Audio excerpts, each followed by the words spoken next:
Wag na tayo magpaligoy-ligoy pa. Kung hindi pa binulgar ni Pangulong Marcos itong mga anomalya na nangyari dito sa mga flood control projects, hindi nyo ba iimbestigan to? Kailangan pa umabot ng Senado para imbestigan ito dahil binulgar ni Pangulong Marcos ang mga di umano yung mga anomalya tungkol sa mga flood control projects.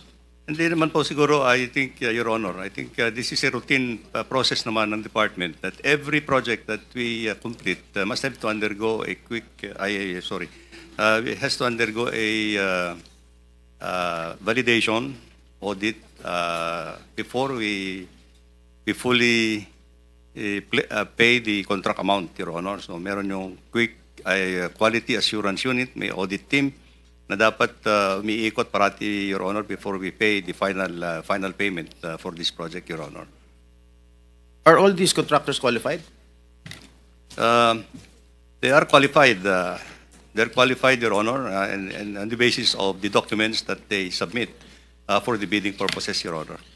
Sa mga binanggit ni Pangulong Marcos ng mga contractors during his SONA, bakit sa sampulang, bakit halos lahat ng mga contractors to ay kinorner lahat yung mga flood control projects? Why is that so? Well, as far as I can recall, actually, yung sabi naman na ating presidente, 20% of the total amount of that has been allocated over the years were actually napupunta doon po sa 15 contractors po.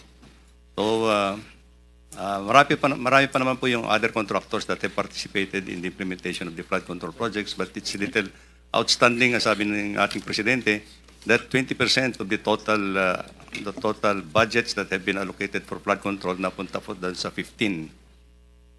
In numbers po yun, I think that is in numbers, Your Honor. Yes, so sabi ni Pangulong Marcos, 15 contractors cornered 20% of the total budget, or roughly 100 billion pesos. Yes, Your Honor. And the remaining 436 billion was split among 2,394 contractors. At hindi ko nababasahin yung mga pangalan ng mga kumpanya ng yung construction company dahil nabanggit na ni Pangulong Marcos yan. Anyway, ilan ang ghost projects ninyo dyan? This is on the process of validation, Your Honor. But you still believe that there are ghost projects there? Or there were ghost projects? In all confidence, Your Honor, I think so. You think so? Yes. Saan yan? Well, as I said, as I mentioned in my statement, there are district offices that we are trying to continue the validation of some of the projects, Your Honor. Let me just point out, Your Honor, that many of these projects, also many of the other projects that I have mentioned, some of these projects were also implemented in 2021, in 2021, 2022. Sige. Kailan nyo pa nalaman na may mga ghost projects? Since you assumed office, Mr. Secretary? Or just lately? Just lately, Your Honor, and unfortunately. So ibig sabihin, when did you assume as Secretary when President Marcos appointed you? Yes, Your Honor. 2022? Yes, all right. Your Honor. So you believe in 2022, 2023, 2024, walang ghost project? Well, Your Honor, at the central office, we are relying actually on our project monitoring information that comes to us actually, unless it's going to be validated actually in field. So you said siguro merong mga ghost projects. Who informed you na merong mga ghost projects? Well, there are already informations that are coming up. Yes. Who in particular informed you that there were or there are? There are ghost people projects? in the department actually that are. And how do they know that na merong mga ghost projects? Well, there are people actually who can actually certify, Your Honor, and these are the projects that we are now intensively validating actually. Okay, my office received reports that there were ghost projects in the municipalities of Kalumpit, Malolos, and Hagonoy in the province of Bulacan. Can you confirm this? Yes, Your Honor. That's true. Well, this is information that we have received, Your Honor. And the contractor, allegedly, Wawaw Builders, correct? That's correct, Your Honor. And SYMS Construction. Am I correct? I don't recall that name, Your Honor. Who is the owner of Wawaw Builders? Is he here? Is he present here?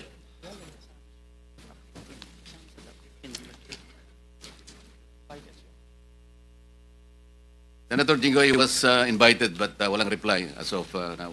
May I know who is the legitimate owner of this construction company? Mark Alan Arevalo. Alan Arevalo. All right. I think the committee already will issue a subpoena. All right. So, sa akin palagay, itong mga ghost projects na nabulgar na ngayon, siguro inaayos na nila. Tama? Para hindi malata na ghost. And I don't think that they will have that capability anymore, Your Honor, because I think if these were ghost projects in the first place, they would not have the time actually to do anything at this point in time. The records will show that if there is no project at all that was implemented, and payment has been made, then it's on. Tapos na, nasunog na yung pera natin. That's actually. Alright, magkano ang anomaly. in-award dito sa sa Wawaw? Wawaw Builders. I don't have the figure right now, Mr. Chair, but I think it's predominantly. No. in- Meron mga figures dyan. Huwag niyo ako lulukoyin dito. Yeah. Labas niyo kung magkano yung in-award nito sa Wawaw Builders. Mga ghost projects. You'll wait for it.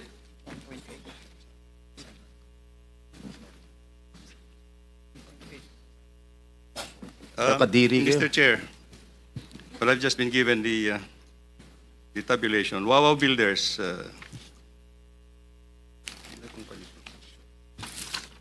Wawaw Builders.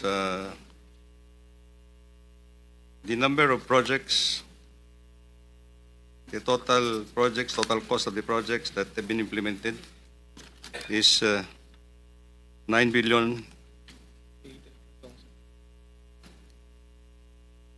9 million or 9 billion? 9 billion all over the country, Mr. Chair. But let me just point out, in Bulacan alone, Wawaw Builders had 85 projects amounting to 5,971,811,000. In Bulacan alone. What about the three municipalities that I've mentioned? Kalumpit, Hagunoy, and what is this? Malolos.